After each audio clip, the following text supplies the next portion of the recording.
This is not the video we wanted to do today. We had really hoped that this wouldn't happen. We had said in one of our recent dispatches that we were really specifically hoping we wouldn't find ourselves here, but here we are. There's a war in Europe and we're doing our dispatch. Jen, we got a lot of serious stuff to talk about today. I guess before we do that, we should just probably get something out of the way. Yep. You've got marker all over your face. Yeah, that definitely happened. Okay. Do we want to say more, or do we just want to go with that? No, we could just leave it there. The audience to fill in their own blanks. Is it washable marker? I hope so. I haven't tried. Okay, so that this is not what's left. This is you just haven't tried yet. Yeah, I gave up. Like you gave up Elizabeth. You mean you gave up on the day, or you gave up scrubbing? No. I mean, I gave up. Like Elizabeth came at me with a marker after covering her own face with marker, and I didn't try to fight her. You've met my daughter, right? No. Nope. Yeah, she's. No, I've heard about her though. No, and yeah, she's relentless. There was no point in trying to fight. When you did your rotation on the National Post editorial board, actually in Toronto, was your son born yet? I can't. No, probably not. Okay, then I haven't met either of your kids because I haven't seen you in person in like 7 years. Time flies. Anyway, you've aged like a fine wine, though. Beautiful as the day I met you. I found my first gray hair. Really? This week. Oh, that's cute. All right, let's talk. I mean, I don't know what to say. Like I got lots I could say about specifics, but in the big picture sense, like holy shit, like this is the nightmare scenario. Well, firstly, let's thank Putin for giving us at least 6 to 7 hours to let us catch our breath from the point that the Emergencies Act was revoked here in Canada to declaring war. So I mean, I really appreciate that break. That was great. Thanks, Vlad. I mean, the other thing I would say is I will allow us a little bit of an I told you so, because we've been saying for months that the crises are going to compound from here, because the problem is that we've been potentially fatally crippled here in the West. And it was really only a matter of time before some actor like China or Russia decided to take advantage of this and move into the whatever territorial issues that they wanted to do. So there's every possibility that China sees this as an opportunity, moves into Taiwan, and like that's what I mean by compounding crises. These crises are going to compound, and then of course all of this is going to have an effect on supply chain issues. Ukraine is one of the leading exporters of wheat. We have existing drought issues here in the West as a result of climate change. Like all of these problems are building on the problems before, right? So we're in the compounding decline scenario, and that's speaking of which, my ring light just died, so we'll add that to the list of problems. Jesus Christ! Yeah. And my face is full of marker. You know what I mean? They couldn't get any worse. Yeah. So we're in that scenario now, and there really isn't going to be any easy way to pull ourselves out of it. But we do have to pull our heads out of our asses and start better anticipating what's coming and coping with it.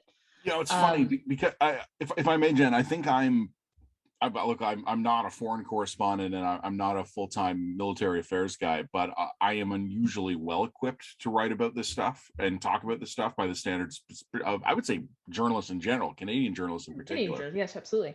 I've just studied this stuff a lot. This is stuff I've read about, studied, written about. I have good connections. So I feel like on any of the specifics, I can be useful.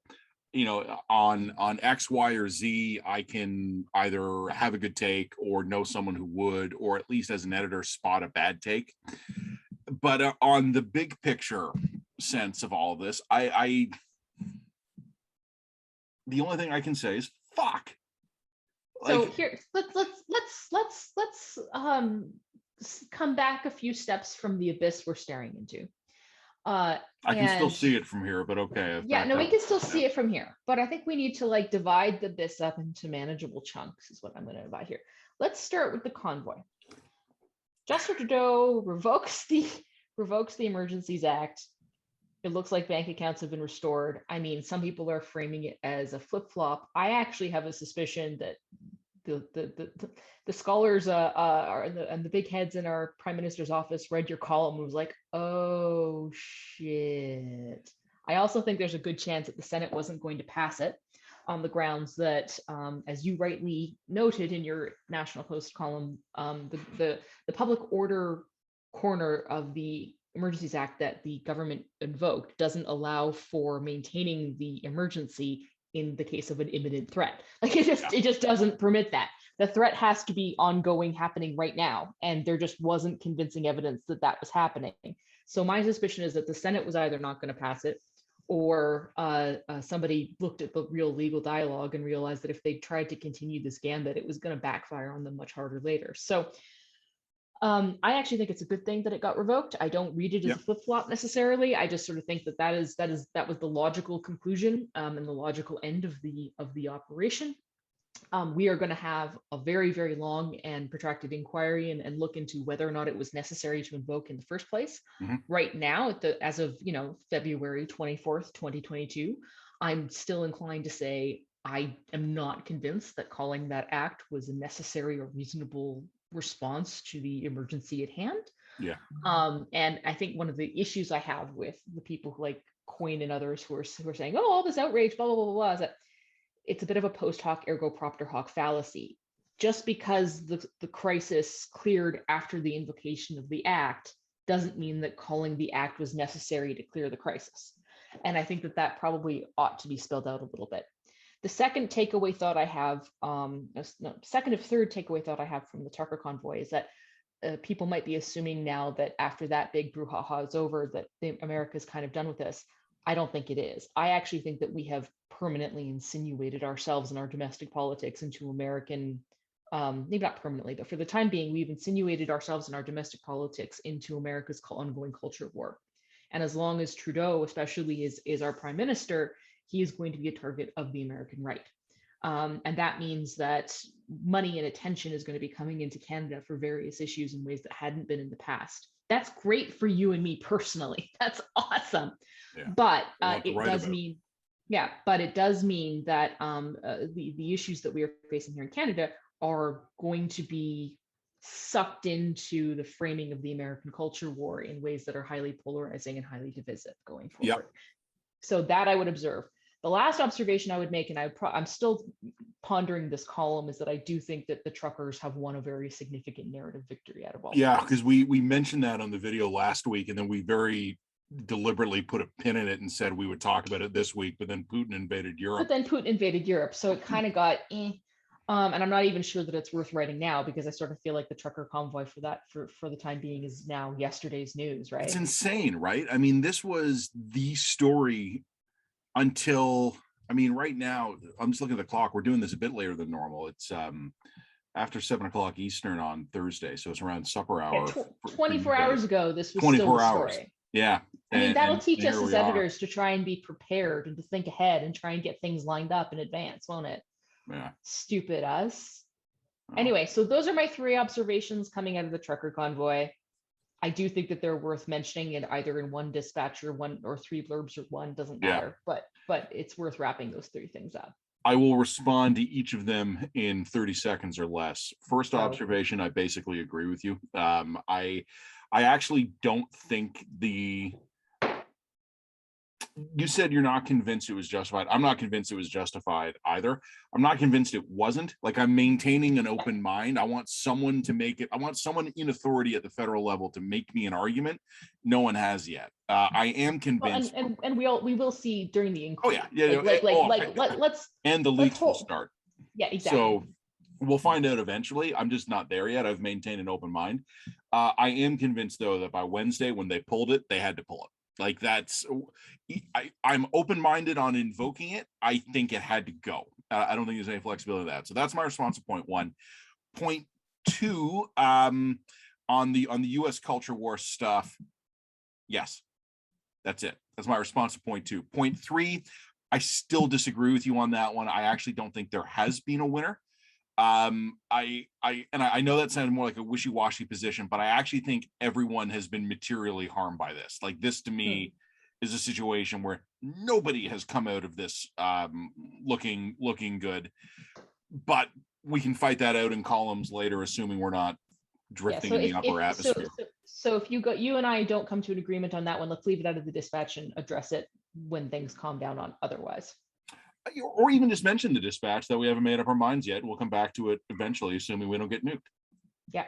Okay. Do you think we're going to get nuked? Are we going to get nuked? I think it's unlikely that we get nuked, but I think this is the most dangerous global crisis since the Cuban Missile Crisis. Oh, well, that ended fine. Yeah, but it did. I mean, Kennedy got killed like a year later, but I mean, it was a great victory lap. Is there anything non-Armageddon to talk about? I mean, there were a bunch of things floating around this week that we kind of thought we'd put in the dispatch, but then all of this happened. Yeah. All this. Yeah, I sent you some notes about things for the dispatch. I've completely forgotten them now. Let me pull them up. And see what I had. In the meantime, everybody can admire the marker on your head. She did a really artful job. I mean, I probably should have tried to clean that off before I did the dispatch, to be fair, but then I was like, no, you're good. Don't worry about it. Real life, man. It's for the dispatch. Canada regulator reportedly flags crypto CEO tweet. Yeah, we can get sucked into the stuff we were just talking about. Yeah, we can do that later as part of the crypto piece we want to do.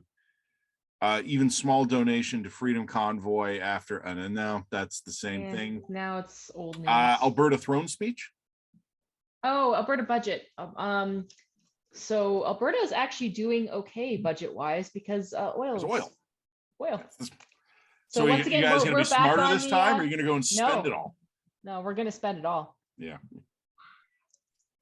I mean, I don't even know if that's worth mentioning because it's exactly the same thing I've written in every single Alberta budget for the last 12 years. Now, politically, I'm probably skewed almost more Albertan than Toronto in some ways. Like my political sympathies are skewed to be not Midtown Toronto. But the one thing I've never understood about y'all is how you are Lucy in the football, except you're trying to kick your own goddamn football. Like it's like no one's doing this to you. No, I know. We all know. You don't all know. The problem, and I've been screaming at this for a long time. The problem is that we really like having low taxes and great services. Who wouldn't? I mean, who wouldn't? No, I mean, hey, and that's not a uniquely Alberta. And also, we also really enjoy not having to deal with labor issues. We just hate them off. Well, I mean, here's the thing. That's not the failure. Like I mean, or if it is, it's not a uniquely Albertan failure. Quebec likes having, lowish taxes and great services, and they make it work on the basis of equalization. Ontario loves, and ditto Atlantic Canada. Ontario loves, relatively low taxes and great social services. And we just borrow the money and then get ourselves into trouble at the fact that Doug Ford gets elected 3 years ago. I'm sure, relative grown-up in the room. And I'm sure as the world heads into global crisis and the interest rates start to rise, that strategy is going to be fine. That'll be fine. Yeah, nothing to worry about. So Alberta is only unique in this sense in that your coping method for the thing is like Quebec and the Maritimes have equalization. Ontario just borrows money and then elects. Well, we've just been borrowing money too. Well, yeah, but I mean, you guys at least can nominally convince yourselves it's temporary. Like we gave up in Ontario. Yeah, that's true. And then COVID comes along and then we spend all the money. Yeah, well, and then we spend whatever room is left. Yeah, which is what we've done. I'm sure that will be fine. So is there anything to say about that? Like you want to actually? I haven't had a chance to go through the budget documents. I mean, I don't know. How much does our general audience care about Alberta's budget? Really? The budget? Probably not. Maybe what we just talked about for the last 2 minutes. That could be interesting. Yeah, I mean, that could be interesting. I mean, the other thing is to what extent will an improving economic situation help Kenny in the leadership review in April, right? Isn't that what Ken told us a couple months ago? Yeah, essentially it is. Yeah, that was his argument. His argument is that actually things are looking much shinier than they were, and combine that with the fact that basically all the COVID restrictions get lifted in 6 days. Okay, I had to close enough to save him. Just I've closed all the notes now because I was starting to get notifications again because I had it open. But yeah, those are the three things. Of the three things, I would say Alberta budget stuff might actually have some residual value. The rest of it, I think we folded down as well. it also just might be one of these situations where people are just sick of seeing the people that they've been dealing with over the crisis. Like just as there's a rally around the flag effect shortly when a crisis. Oh, eventually breaks, you throw the bums out. Yeah, eventually, once that rally around the flag effect ends, nobody wants the reminder of the bad times, and you just kick them out. I mean, they fucking kicked out Churchill for exactly this reason, right? Like, yes, we want you in times of crisis, and now that the crisis is over, we can't stand to see your fucking face. Yeah. I mean, all the leaders are going to be suffer from some form of this, except for Doug Ford, who will be your premier forever. I told you I fell down a bunch of stairs, right? You did. I'm sorry. Yeah, the only thing that still hurts is my shoulder. I'm fine. I'm a journalism hero playing injured here. I'm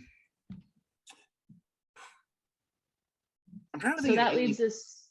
So that leaves us to the brink. The brink. Yeah, I mean, the problem is that like we've become so useless as a nation that there's not much that Canada here is contributing to this conversation. We potentially could be contributing much more in the way of refugee opportunities. Possibly. There are lots of Ukrainian settlements in Alberta, and I'm sure they would be very, very happy to welcome more. So refugees is one area where we could get serious about being helpful in the global situation. We aren't really going to be very much use militarily, and our sanctions and aid are a drop in the bucket. You know, the thing is, I mean, I'm actually going to say two things right now, which are a little bit out of character. I want to say something, noting approvingly something Prime Minister Trudeau said, and then I want to talk a little bit about Chrystia Freeland's communication skills in a good way. Okay. Right. So one of the things Mr. Trudeau said today, Thursday, that was right. He was being questioned about Canadian sanctions. He made an announcement. I don't know if you saw, but he gave a presser and then was being questioned about it. And he said a point, and like it's so, you know, we really saw in that press conference. Hang on, did you see it, or do I have to explain? No, okay. Explain it. We really saw the best and worst of Trudeau, or at least we saw the worst combined with the not so terrible.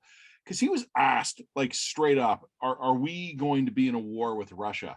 And he said, Canadians need to know that our government is it was just like, I have told you before, and I've said this publicly before, so I'm not airing any dirty laundry. I haven't already hung out on the line, that what I personally find the most frustrating thing about this government, irrespective of their policies, is how their communication approach is not only deliberately designed to not reveal anything, and again, I stress deliberately. It is deliberately designed to realize anything, but they do it with a smile. Like, at least Stephen Harper openly hated our guts, and that was fine. And his whole government openly hated our guts, and that was fine, because like you knew what you were up against. But with the Liberals, they hang you out to dry with a smile. And it bothers me. Like, if you're gonna, the story in the Globe and Mail is false. Well, just, I mean, but we're the heroes of the Canadian media. Like, do me the courtesy of stabbing me in the front. Yeah. Like, if you're gonna hate my guts and make my life miserable, that's fine. Stab me in the front and look me in the eyes. Like with the Liberals that say, we respect journalists in this country, and then you turn around to get like a little drink off the little buffet table, and they're stabbing you in the back. Like, yeah, and Jerry Butts is tweeting about it and laughing about it on his Twitter page. The most frustrating interview experiences I've had as a journalist are not the conservatives who wouldn't talk to me. It's the Liberals who gave me half an hour of their time and didn't say a fucking thing in that entire 30 minutes. So anyway, yeah, so now you're still without a quote, and you've wasted 30 minutes of your time. My life, exactly. And they know exactly what they're doing, and it's rehearsed, and it's organized, and it's orchestrated. I was actually, a few days ago, this is off the record, so I won't reveal anything about this. I was talking to a senior Liberal who's part of the government of Canada right now, and I was telling this person that they are worth their weight in gold because they're one of the only people in this government that actually does their job properly and doesn't make it a nightmare to try and get basic information that ought to be public anyway. So the Prime Minister started off doing his normal bullshit on that front, and it was just like, when the question is, are we going to be in a war with a nuclear armed power? give the people a goddamn answer. Like, don't tap dance around it with your usual messaging strategy. Anyway, I'm getting angry about this. What he actually did that I liked was he did eventually answer a question, not that question, but he was asked kind of about Canadian sanctions, and he said, you know what? Since the Crimean invasion in 2014, we have almost zeroed out our bilateral relations with the Russians anyway. There's not much more we can do. And it was such a, like, it shouldn't be as refreshing as it is to have a Canadian politician state the blindingly obvious, but it is. So I'm grading off a very low bar here, but there you go. The other thing I'm going to say about Miss Freeland, and again, this is also out of character. I get in trouble when I say this, and I got in trouble a little bit on Twitter this week for saying it's nothing big, but I have a theory about Krista Freeland. She's Hillary Clinton. Okay. So in 2016, I was telling friends, Canadian or American, Clinton's not good at this. And it was like, you're a man, don't tell her how to talk, leave the pantsuits alone. Like, you just don't get it. You know, she's incredibly accomplished. Look at her resume. She lost to Donald Trump. And, you know, the problem Clinton had that none of her boosters really wanted to see was that being good at politics isn't optional when you're a politician. And don't tell me about her fucking resume. Hillary Clinton was not a good politician. Maybe a great senator, maybe a great secretary of state. We can debate these things, but like maybe not a good politician. Never was. And I don't think Chrystia Freeland's a good politician. Maybe a terrific journalist, maybe a great cabinet minister, perhaps a terrific finance minister for these times. Very possibly a voice of moderating reason within the Liberal Party, but I think she's a bad politician. And what I mean by this is that her communication skills are awful. And every time I say this, it's a man telling a woman how to speak. The Prime Minister's press conferences this week have been with the Defense Minister, a woman, the Foreign Affairs Minister, a woman, and the Finance Minister and Deputy Prime Minister, a woman. And I would say of the three, Freeland is far and away the worst communicator. But that's just what a man would say. I know, it is what a man would say. Anita Anand is a good communicator in English. My French is bad. Like, I don't know if I can really fairly evaluate her French.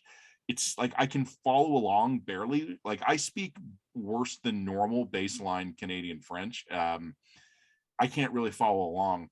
My wife is fluent in French, though, and said that her French is passable. Melanie Joly, I think, communicates perfectly effectively in English, and obviously has home field advantage in French. My wife gave the edge in French for the Anglophone. She said Freeland speaks better French than Anand, but it wasn't by a long shot. But in English, I don't think Freeland is an effective communicator. I didn't, once upon a time, many, many years ago, this is many years ago, a woman I was dating referred dismissively to another woman we knew as having horse teeth. And it had never occurred to me before, but I've never been able to see anything else. Like, once it was put in my brain, I was just like, oh, she does have horse teeth. And I've never been able to see anything else. That was some very effective negging on behalf of the girl you were dating. Oh yeah, no, that was excellent. Yeah, Oppo. Someone told me years ago that Krista Freeland speaks like an exasperated kindergarten teacher. Yes, she does. Yes. And I went clink, and it was the exact same thing. I have never, every single thing Krista Freeland has said in public since. Well, thank you for your question. Yes. And I believe Canadians deserve to know that this government has their back. And that is why I need all of you to sit down for story time in the reading circle. Like, it was a woman who told me this too. And it has completely ruined my ability to listen to Krista Freeland give a speech. But credit where it's due. On Thursday, she, for a couple minutes in her remarks, broke into Ukrainian. And I thought it was just really effective. Like, and again, this is someone who I give bad marks to as political communication. It was really good. And she seemed sincere. She seemed passionate. And even though I didn't understand a damn word of it until I heard a translated version later, I didn't have to understand it to get it. And it was the first time in my years of watching her. And by the way, I do think Freeland is accomplished and intelligent. I've never questioned that at all. But again, I insist that people who ignore whether or not a politician is good at politics might be surprised when that person loses. It was the first time I've seen her performing well as a politician. Because there's a lot of scumbag idiots out there who have good retail politics skills. And they get elected. And then we get stuck with them. Because often they end up getting elected in ridings where a sack of potatoes and the right partisan affiliation would get elected. Freeland is smarter and more accomplished than that by far. But I just tell my friends, particularly my liberal friends who all love Freeland, being bad at politics ain't nothing when you're a politician. So credit where it's due, and especially from someone who's normally critical of her communication skills. It was really impressive what she did on Thursday. So that you're the kind of war expert guy, and I've been trying to get a straight answer out of you and my husband for a while, and nobody wants to add to my anxiety, I think. But I know what you're going to ask me, and I don't want to add to your anxiety. Yeah, but I really want to know is the problem. What's the bad case scenario for us in Canada? Like within the realm of possibility. So like, can we just get back to safer ground, like me criticizing how Chrystia Freeland speaks? like I'm talking like what's the 15% probability bad case scenario, not the 1%. Okay, first of all, I don't think it's as high as 15%. I think it's lower than that. Okay. But you know what the answer is. And this is why you're stubbornly insisting that I answer this question for the second day in a row. And I'm guessing based on what you just said, you've been asking your husband the same question. Your husband and I would give you the same answer. They're something like that's just the 1,000-yard stare. Well, there is the danger a situation like this deteriorates into a nuclear war. Yeah. And a nuclear war is not the worst case scenario for Canada. Well, that depends what kind of nuclear war. So that's true. Okay, so I mean, like the nuclear war scenario is really, really bad if you're the UK. It's not so bad if you're relatively sparsely populated in a very large landmass, right? Yeah, we both live in big cities. Okay, so we'd be fucked. Yeah. Okay. So, I mean, again, lest any of the viewers think I've gone nuts, I don't think that's going to happen. No, I don't think a lot would have to go wrong for it to get to that point. Everything would have to go wrong. Like we'd have to be in the darkest dark timeline. Basically, what would have to happen is this. There would have to be something. I mean, look, I believe, and I hope I'm not tempting fate here, I believe no one is deliberately going to start a war between Russia and NATO. Not right now. God, I mean, I'm not talking about 20 years from now, so I don't want someone in the radioactive fallout coming back to go, "Hey, Gurney, you were wrong." So by that point, it won't matter. So well, no, you go. But you know, people would do that though. Yes, with the burns coming down off their face, they would take to Twitter and they'd be like, "Gurney, you were fucking wrong." And they would. The disincorporated dust that I had been would go in. Look, in the context of the current crisis, here's what would have to happen to get to the worst case scenario. Again, on the assumption that neither NATO nor Russia is going to deliberately seek a confrontation, there has to either be an accident or miscalculation. And those are terms the military theorists use, and they mean different things.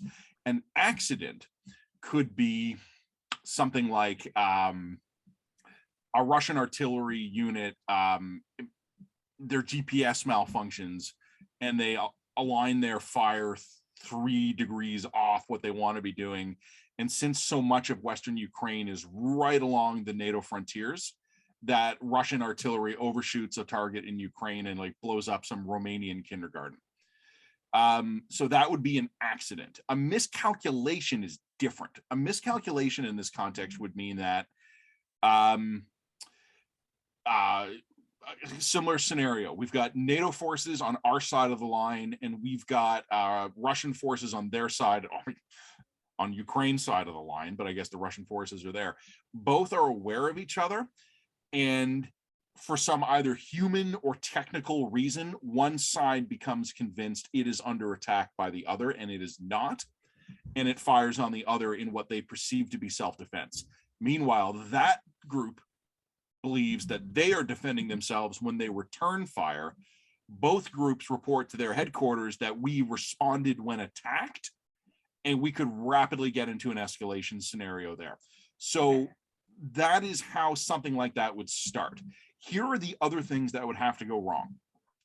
There would have to be a failure to de-escalate. I don't know this for a fact, but when both Russian and Allied planes were bombing different targets in Syria, we very quickly and professionally worked out what we call de-escalation communication, which is local commanders had the ability to talk to each other basically in real time without having to go through embassies or their defense commanders or anything, and go, hey, are you shooting at my guys? No, somebody is. Must be some Syrians with an AK, like with an ACAC gun.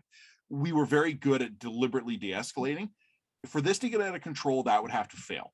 There would either have to be no effort or a failure to de-escalate. The next thing that would have to happen, the next failure is that there would have to be a failure to contain it to a regional conventional incident. Maybe that happens. Again, maybe that would be the next failure. Maybe we do allow this thing to spiral out of control. Once we get to the point where things have gone batshit crazy enough that one side or the other has decided to go nuclear, which again is a long shot, like a lot of things have to go wrong before we get there, the likely scenario would be limited local use of low-yield nuclear weapons.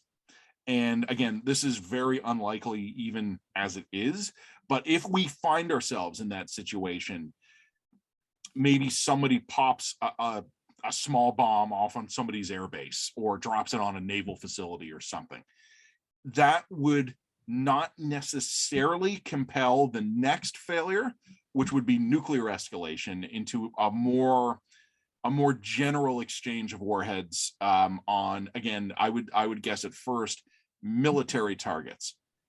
The real failure would be, and this is kind of when you asked me what the worst case scenario would be, it would be from there us getting into a point where there was what is euphemistically referred to as a general exchange, which is that both sides believe that they face existential threat. And I don't think this is going to happen, but it could. And, you know, I was saying that doesn't sound so bad. Like I'm not going to lose sleep based on that threat assessment here in Canada, right? On a low level, low yield, local exchange, we'd be fine. On even a limited exchange against military targets, there would be the possibility of targets in Canada being struck in that kind of exchange. I don't know if it would happen or not. I think the Russians would be reluctant to fire on targets in North America because there's a very real danger that the Americans would not take kindly to that. Well, they would see the missiles coming, and they wouldn't know at first where they were targeted. So even if you're just pasting some radar site in the Yukon, there would be some moments there when the White House wouldn't know if that thing was going for the Yukon or for Washington. Mm-hmm. And I think the Russians would be keen to avoid that. If we do get all the way into that euphemistically called general exchange, well, been fun. Calgary and Toronto were both large enough cities to be worth taking out. And we're in the middle, so that's not great between Russia and America. So that honestly doesn't matter that much. There would be other parts of the country that I would say, even at kind of that midline scenario, I wouldn't recommend being anywhere within 15 miles of a Canadian Forces base unless you're wearing 3 million sunblock. Parts of the country. Am I with that close to a forces base? I think the closest one to me is Petawawa, right? No, you have closer. Petawawa was out my way. We know we've got you have bases in Alberta, but I don't think any of them. I don't think you would need your 3 million sunblock. Okay. But I mean, I was thinking today about a friend of mine who lives just a 10-minute drive from CFB Trenton. Mm-hmm. And so stuff like that. So I mean, that's the most likely outcome here is Russia takes Ukraine, and this just becomes a protracted proxy war kind of yes. scenario. Oh no, overwhelmingly that is the most likely Yeah. option. Yeah. It's something I've told you this before though. We are not good as people at perceiving how to evaluate low likelihood catastrophic events. Mm-hmm. Like if I told you that there was a 50% chance I was going to show up tomorrow and like smack you over the head with a tennis racket, you'd probably worry a lot more about that than a 0.5% chance of someone nuking Calgary. Yeah. And what happens when risk changes? So again, I'm thinking the risk of an actual city busting nuclear exchange is still incredibly low, but it's probably 10 or 20 times higher than it was a year ago. And, you know, we talked about this before in the context of COVID, small changes in big changes in small numbers are big changes, but they produce small numbers. So this is a tricky risk assessment here. If our risk of something really catastrophic happening increases 20-fold from like 0.1% to 2%, do we care? I don't know. I don't know how to rationally assess that kind of risk. Yeah, I mean, let's put it this way. Like, I'm not freaking out. I'm not freaking out. I didn't sleep much last night. Yeah, but you're far more catastrophic than I am, and This I is also my also, thing. Like most people don't know this thing. like I do. Yeah, this is your thing. Like this is kind of like a brain surgeon finding out he has a weird shadow on his own head X-ray. Yeah. Like, okay. Like I don't know. Again, like in general, I don't know how to contextualize small risks becoming still small but much bigger risks. I don't like what is the rational response to something that is a catastrophic threat going from 0.5% probability to 3% probability? It's to have a drink. That's the rational Probably. response. Yeah, maybe it is. I don't know. I don't know if I have a better answer than that. Yeah. Okay. Well, no, I appreciate that. That's an honest and straightforward answer, and I can handle it. So thank you. You're welcome. Okay. You have a basement? So, yeah. No, I've got a basement. Okay.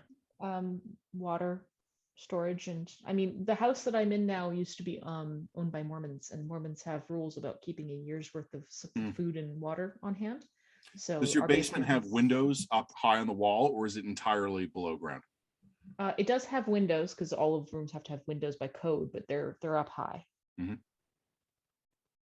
So like we could do a fallout shelter out of my basement. You'd have to throw dirt against the window, and we could do that. And if possible, you'd want to cover the upper floor with heavy material. Okay, we could do that. We can manage. So I'm not panicking. No, nobody should be panicking, but the fact that this is happening at all, I find deeply frustrating. Like when the Cold War ended, we became safer. Like the end of the Cold War and some of the changes in well, first of all, we have fewer nuclear weapons now. We have more than enough, but we have fewer. We did something called de-targeting, which is that all the nuclear weapons can still be programmed to hit targets, but they don't have assigned targets anymore. Like they're aimed at the middle of the ocean, I think. So like an accidental launch just like blows up some fish. So like there were things we did deliberately to lower the risk of either accident or miscalculation. In the recent years, we've been moving in the opposite direction, where the risk of something catastrophic has been increasing after decades of diminishing. And what has happened over the last 24 hours and what will have been happening over the last 48 hours before this video goes live has been the biggest and most dramatic step in the wrong direction we've taken in 30 years. Probably, you were saying it's probably since the Cuban Missile Crisis, yes? There's yes, or I don't have time to explain this at length.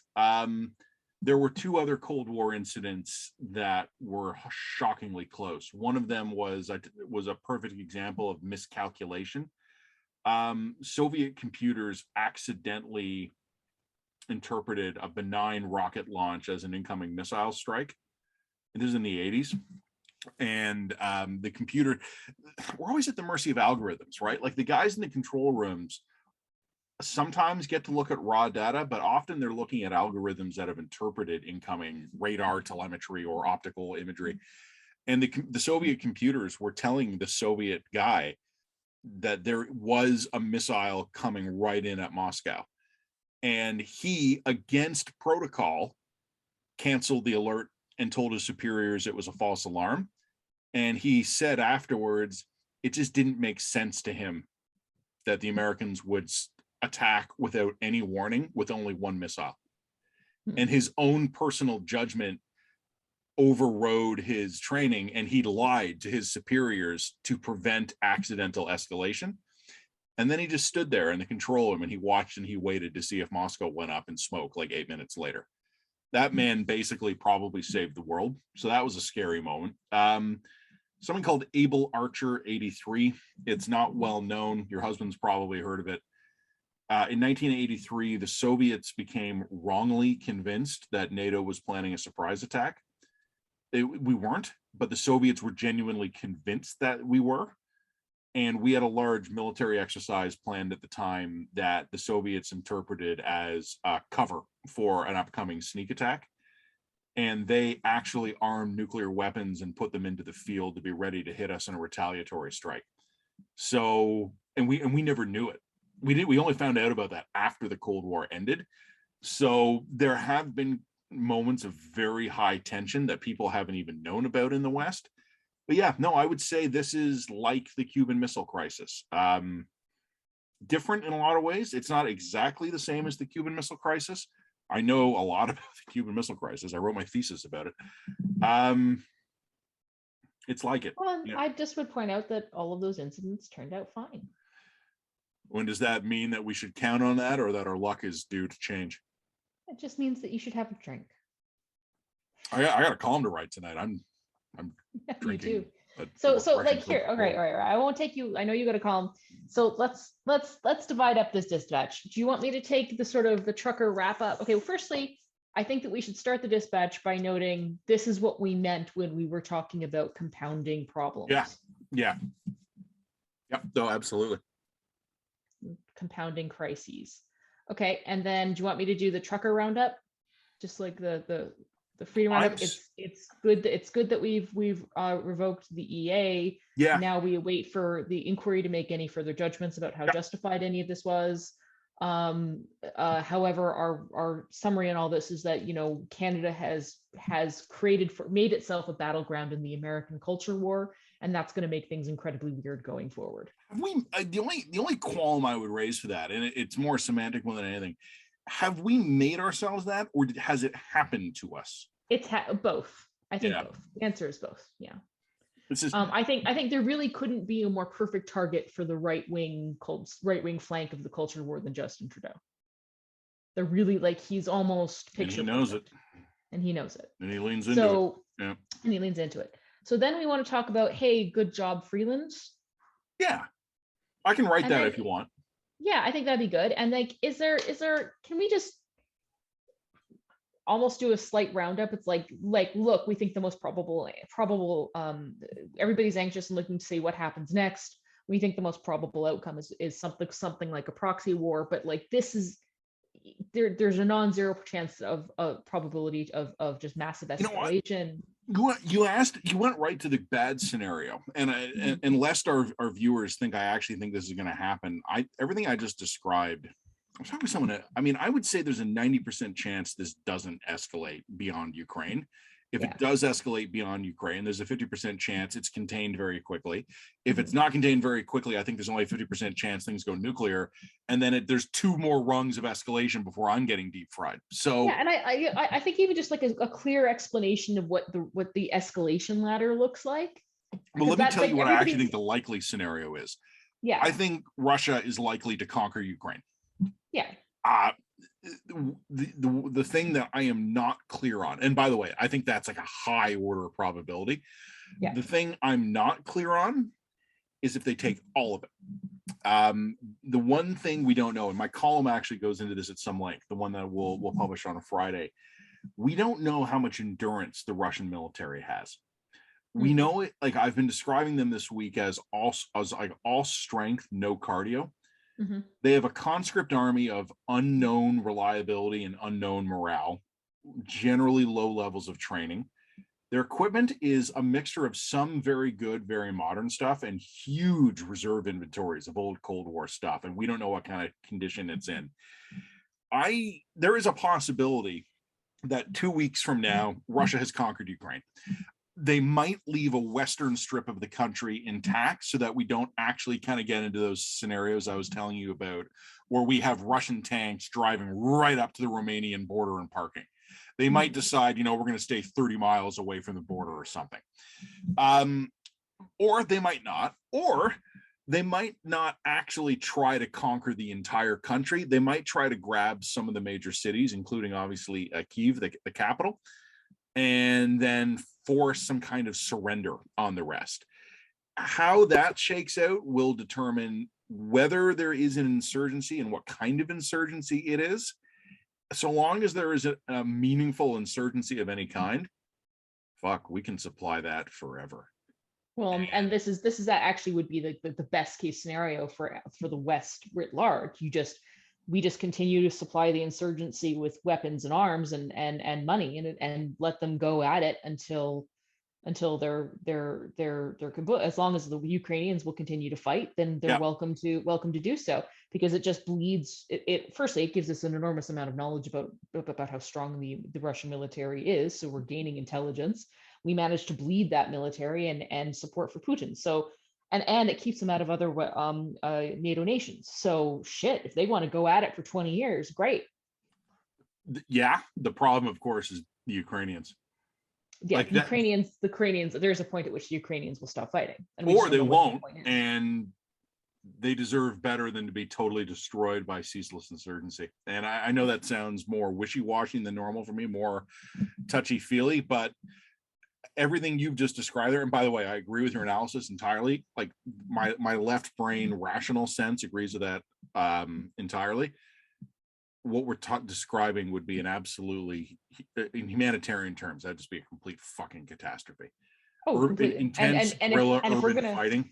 And if we're going to do that, then we also have to pair that with huge open door policy for Ukrainians to resettle to other countries. Because remember Fallujah in Iraq, where there was I think it was Marines, if I remember correctly, U.S. Marines had to basically go block by block to clear out Iraqi insurgency in Fallujah. They did it. They lost a ton of Marines and they completely destroyed Fallujah. Now imagine that on the scale of Ukraine, and Putin's not as prickly about humanitarian losses as even George W. Bush was. Yeah. So if Putin's losing battalion after battalion of conscript infantry into the cities, he'll just rocket them. So, I think we can make a strategic case here where we can turn this in a really grim, dark, cynical way to our strategic advantage, but only at the cost of unbelievable human suffering by Ukrainians. And one of the reasons I'm kind of speechless about this, I can talk about all the details, but in the big picture sense, the reason I can't really sum up how I feel about this is because I think a ton of Ukrainians are going to die and they don't deserve it. No, they don't. And the answer to that is just I think that as long as Ukrainian insurgents are willing to fight, we supply them. And when they stop, we stop.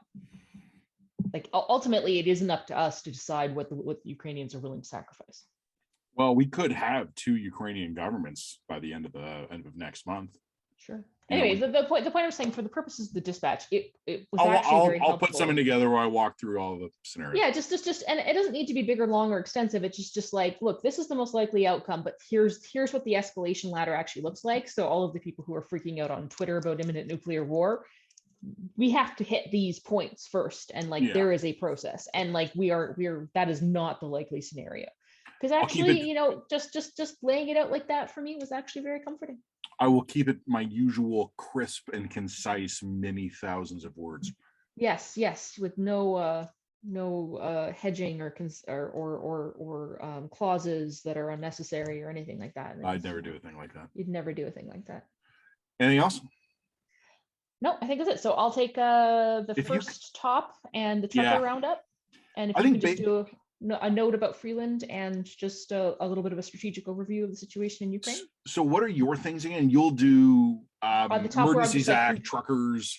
no, I'll start the dispatch by talking about this is what we meant by compounding crises. Yeah. And just as a reminder yet again, like all of these issues and failures and crises are building on one another and getting worse and worse and worse.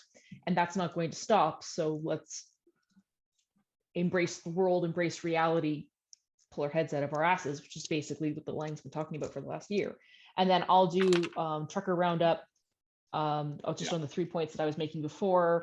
What was the 3 points that I was making before? Trucker roundup. Good about the EA. Let's wait for the inquiry before we pass a lot more judgment. I don't remember either, but we have it on video, so I can tell you. Yeah. So and then the other one would be just we're now the battleground of the American culture war, and that's. And then you don't think touch on the Alberta stuff at all? Just wait on that. I mean, Alberta blowing its money on dumb stuff is an evergreen. I know it is. So there you go. You know what's funny? We did not mention at all in this dispatch. What? COVID. Good. Can we just not mention COVID at all in this dispatch? That'd be great. I barely had a chance to look at it today, but Ontario's proceeding with its reopening, possibility of lifting mask mandates sometime the next month or two. People are freaking out about this, of course, but look, I mean, hey, bad things can happen, but our public health metrics are all still looking really good. So our case rates are just collapsing. So good, just in time for the next crisis. Just in time for the next crisis. It's perfect. Okay, I don't think I got anything else. Why do I have the nagging sense that there was something we meant to talk about this week? It's been a week. It has been a week, but I think I don't know. We don't have to extend the video indefinitely while I rack my brain, but I think there's something I'm forgetting. If it occurs to me, I'll send you a message. That's okay. So you're gonna write those two little blurbs at the bottom, and then you got a column coming for tomorrow. Can you just file it to me, and I'll take care of all the rest of the stuff tomorrow? Yeah. I mean, is that the tip of my tongue? Oh, yes. Do we want to mention the fact, this was the thing I want to ask you about mentioning. We have been kind of almost on a reduced publication schedule of late, because what's been happening is that we're actually getting a ton of stuff coming in, good stuff we're going to run, but it all feels weird to run it right now, right? Like yes. if someone sends in like a really good piece on like municipal council reform or something. Yeah, almost like nobody's going to pay attention to that today. Now, so we've been on like a lighter schedule of publishing things, because we're only publishing stuff that's like relevant either to the convoy and the Emergencies Act, or to now the war. We did run that Michelle Rempel Garner piece, but I think that was broadly tied in, and that was topical because there's been a lot of people actually talking about that sort of thing. But we've still got a piece on C11 or C10, C10 now coming in, and that's still totally topical. We still got the piece from the CSIS guy coming in, and we're going to wait for the edit on that. The crypto piece, there's a bunch of things we want to do. It just feels weird. Should we? Should we mention that in the dispatch? Like maybe I'll put that at the top. Yeah, like maybe just right at the top. Look, to anyone who is considering sending us something, by all means, please do. But like it's a small operation here, and breaking news is exhausting for us because we don't have depth of people. No. So we're optimized, like we're triaging right now. Yeah, that's right. Anything that can hold, anything that's like a generic piece that does not have imminent shelf life issues, we are just punting, because, and it was too bad. There was actually a pretty good piece that the author took somewhere else and published, which is fine. I totally respect that. But completely.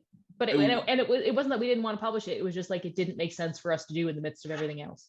We're not a full newspaper. We don't have page after page after page where you can bury something on A12 and be like, well, yeah, it's worthy, but it's not like an A1 story. Like we publish a piece a day, basically max.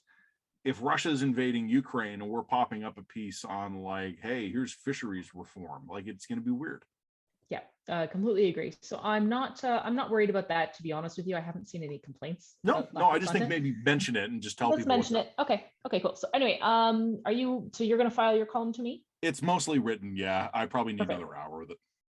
Take your time. I'm going to have some ice cream, some coffee. And wash your face and tell me what happens. Like, I'm just like, you don't have to show me. I'm just curious. Let me know. I think they're washable.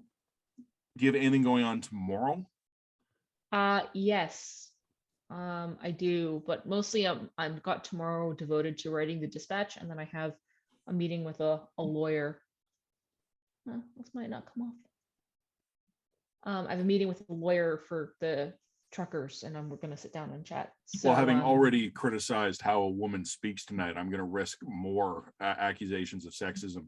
As a female, you probably have 700 or 800 versions of skin exfoliating creams and rubs in your house. So even if you have to abrade the upper 90 layers of your skin, I'm confident you'll get that off. I'm not too worried about it. It's not like Sharpie. Sharpie's hard to get off. So the spectrum of things Jen's not too worried about right now include marker on face and nuclear attack. There you go. And everything in between. Everything in between. Really, Awesome. I'm pretty relaxed. I could do more. I could do more work. You take on too much. Delegate.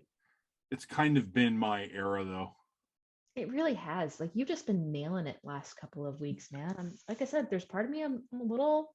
I got to do a podcasty thing with Glenn Greenwald and Hugh Anthony, formerly known as Anthony Demise, today. So that was pretty cool. But I'm feeling very like. I didn't know he changed his name. He did. What's the? But I'm feeling a little. You know what? That doesn't matter. Doesn't matter. Anyway, I'm feeling a little, Well, I'm taking a long weekend this weekend, so I'm going to dump a bunch of unedited verbose copy on you, and it's all your problem then. I'll take it, and I know how to edit your copy now, so it's just delete, delete, delete. It's fine. Sometimes you do delete my wisdom, though. Only a little bit. Only a little bit. That's fair. Okay, that's it. Bye. Bye.